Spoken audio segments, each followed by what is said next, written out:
हूँ श्वेता त्रिपाठी सीधे मथुरा से। आज हम मथुरा में हैं, कान्हा की नगरी में हैं, जहाँ मैं कहूँ नमस्कार नहीं राधे राधे बोलते हैं। और हर कोई यहाँ पर कहता है, यहाँ की जो जनता है वो सबको प्रेम से कहती है, प्रेम की नगरी है, प्रेम बांटती है और कहती है कि प्रेम से हमारे काम भी पूरे कर दो। लेकिन आज कान्हा की इस नगरी में शुरुआत में कान्हा के उन्हीं संदेशों के साथ करने जा रही हूँ जिसमें कहा जाता है कर्म करो फल की इच्छा मत करो।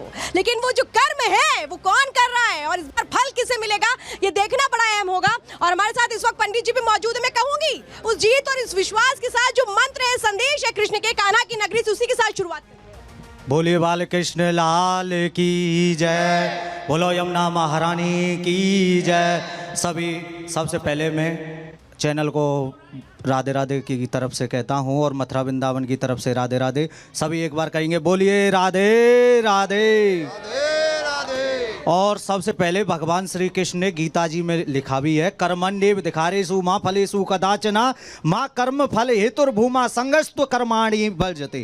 कहने का मतलब ये है उस समय भगवान श्री कृष्ण अर्जुन से कह रहे, ए अर्जुन तू कर्म कर, फल की इच्छा मत कर।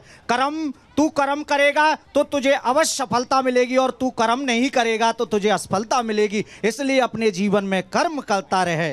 बोलिए बाल कृष्ण लाल की जय। ये जो कर्म है ये इतने सालों में किसने किया और किसने छोड़ दिया कि बस अब तो सिर्फ फल की इच्छा करनी है। आज सीधे खास मेहमानों का पैनल मेरे साथ है। इस वक्त बीजेपी के विधायक मांड से हमारे साथ राजेश चौधरी जी जुड़े हुए हैं, कांग्रेस से हमारे साथ इस वक्त रुपेश धनखड़ जुड़े हैं, आरएलडी से हमारे साथ नरेंद्र सिंह जी जुड़े हैं। सभी गेस्ट के लिए कम से कम तालियां तो बजा दीजिए। और हमारे साथ इस वक्त आपको बता दें प्रदीप चौधरी जी समाजवादी पार्टी से जुड़े हैं, तो कांग्रेस से रुपेश धनखड़ जी इस वक्त जुड़े हुए हैं, तो विजय चौधरी जी पॉलिटिकल एनालिस्ट हमारे साथ जुड़े हैं। सारे खास मेहमानों का जोरदार तालियों से स्वागत करते हैं हम। और आज देखना बहुत अहम होगा कि आखिर किसके वादों में, किसकी दावों में वो दम है जो जनता का मन जीत लेता है। जरा मैं ग्राफिक्स के साथ शुरुआत कर रही हूं और इसके बाद एक रिपोर्ट दिखाएंगे और फिर पूछेंगे कि मथुरा के मन में क्या है। मथुरा के मन में कान्हा है, लेकिन कान्हा की नगरी में रफ्तार क्या है ये आज हम समझेंगे। उस ग्राफिक्स के साथ सबसे पहले मैं शुरुआत कर रही हूं। मथुरा की लड़ाई बेहद दिलचस्प है। समीकरण क्या कहते हैं जरा ये समझ लीजिए। बीजेपी ने एक बार फिर से हेमा मालिनी पर दांव लगाया है, चुनावी मैदान में उतारा है, तो कांग्रेस ने मुकेश धनखड़ को चुनावी मैदान में उतारा ये कहते हुए कि जाट चेहरा है।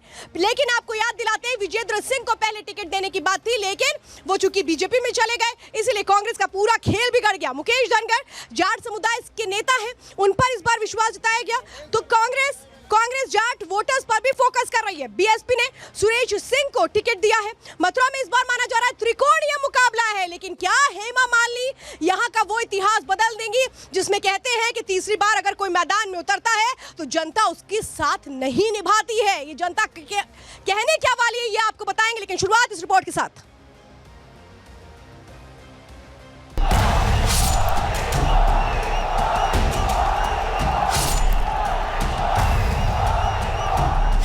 लोकसभा चुनाव के दूसरे चरण की वोटिंग से पहले कांग्रेस के मैनिफेस्टो पर सियासी संग्राम छिड़ गया है।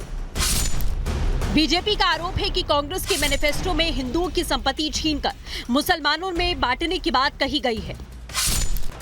खुद प्रधानमंत्री मोदी अपनी रैलियों में कांग्रेस के मैनिफेस्टो में लिखे इस वादे पर आक्रामक दिखे।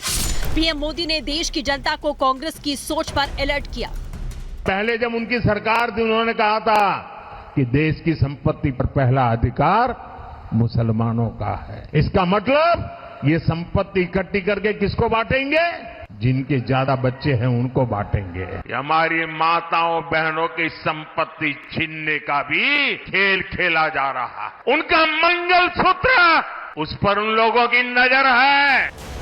कांग्रेस के मैनिफेस्टो पर पीएम मोदी के बयान पर सियासी संग्राम छिड़ा है। कांग्रेस नेता मोदी के बयान को झूठा बता रहे हैं। कांग्रेस का कहना है कि उनके मैनिफेस्टो में ऐसा कुछ भी नहीं है। कांग्रेस के नेताओं ने पीएम के इस बयान की चुनाव आयोग से शिकायत भी की। जिसके पास बोलने के लिए कुछ मुद्दे नहीं हैं तो ऐसी चीजें लाते हैं। अगर उनके पास उनके ठोस मुद्दे हैं, ठोस काम है, वो बता सकते हैं। मेरी चुनौती है, स्वीकार करें प्रधानमंत्री जी, हमारे घोषणा पत्र में वो पृष्ठ दिखा दें, पेज दिखा दें जहां हमने कहा है सबसे इकट्ठा करके मुसलमानों में बांट दें। प्रधानमंत्री जी के लिए हिंदू मुसलमान ऑक्सीजन है। कांग्रेस की मैनिफेस्टो पर जहां एक तरफ घमासान छिड़ा है, तो वहीं दूसरी तरफ आज सीएम योगी ने पश्चिमी यूपी से काशी और अयोध्या के बाद मथुरा की कायाकल्प की हुंकार भरी। ब्रज भूमि का भी अब नंबर आने वाला है। अयोध्या और काशी ने अपने लक्ष्यों को प्राप्त कर लिया है, अब तो बारी आप ही की है। मथुरा में 26 अप्रैल को वोटिंग होनी है। बीजेपी ने हेमा मालिनी को तीसरी बार टिकट दिया है, जिससे हेमा मालिनी मथुरा में हैट्रिक लगाने को लेकर काफी उत्साहित दिख रही हैं। वहीं दूसरी तरफ कांग्रेस के मुकेश धनगर को मैदान में उतारा गया, जो मथुरा में ब्रजवासी वर्सेस प्रवासी का नारा देकर हेमा की हैट्रिक रोकने की हुंकार भर रहे हैं। गृह मंत्री अमित शाह जी और मोदी जी के नेतृत्व में और कितना खुशहाली का जीवन आप सबको मिलने वाला है, आप सब देखेंगे। अभी बहुत कुछ आपको देखना है, भारत को कैसा अभी आगे और चल रहा है। अभी तो बस ट्रेलर है, पूरी फिल्म बाकी है। अभी आप सबको बस मोदी जी की गारंटी पर अपना मुहर लगाना है। मथुरा के सियासी समीकरण पर नजर डालें तो यहाँ सबसे ज्यादा आबादी जाट वोटर्स की है। यही वजह है कि कांग्रेस पहले बॉक्सर विजेंदर को यहाँ से उतारना चाहती थी, लेकिन विजेंदर खुद बीजेपी में शामिल हो गए, जिससे कांग्रेस को बड़ा झटका लगा। अब कांग्रेस ने एक बार फिर जाट वोट बैंक पर फोकस करते हुए मुकेश धनगर को टिकट दिया है। ऐसे में देखने वाली बात ये होगी कि क्या हेमा मालिनी जीत की हैट्रिक लगा पाती हैं या नहीं। Bureau report, Republic Bharat. और पहला सवाल इस वक्त मैं राजेश चौधरी जी से लूंगी, जो विधायक है मार्च से, बीजेपी से यहाँ पर हमारे साथ मौजूद है। राजेश जी, मैं यही समझना चाहती हूँ, हेमा मालिनी को आप लोगों ने तीसरी बार मैदान में उतारा है, तो उनका स्टारडम जिस पर पार्टी को ज्यादा यकीन हुआ या फिर उनके कामों पर यकीन हुआ, क्या लगता है क्या इस वक्त आगे बढ़ेगा? देखिए, मथुरा की जनता हेमा मालिनी जी को लगातार चुनती चली आ रही है। यदि आप ये प्रश्न 2014 में करती तब तो बात समझ आती थी।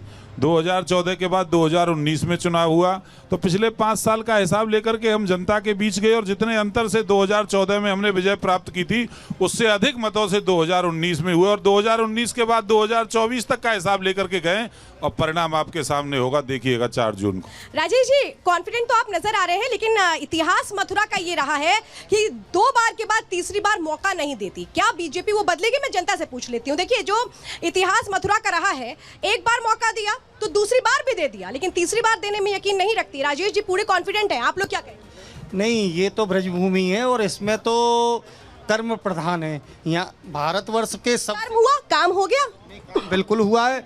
और एक बात और बता दूं, यहाँ तो भगवान श्री कृष्ण सबसे विश्व के सबसे बड़े राजनेता ने जन्म लिया है, तो यहाँ तो कर्म को प्रधानता है और कार्य बहुत हुआ है भारतीय जनता पार्टी की कार्य में, और निश्चित रूप से हम 400 पार हो रहे हैं। विकास हुआ है, विकास हुआ है।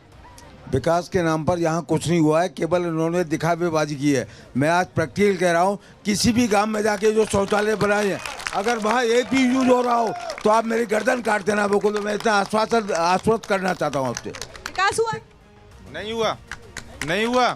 सिर्फ इस बार किसके नाम पर आप लोग वोट करेंगे? आप लोग मतलब आपके लिए अहम मुद्दा क्या है? क्योंकि विकास तो हुआ नहीं। ब्रजवासी है हमारे लिए अहम मुद्दा।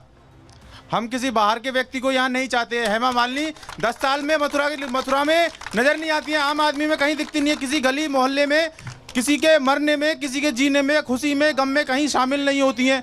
ऐसी हेमा मालिनी हमको नहीं चाहिए।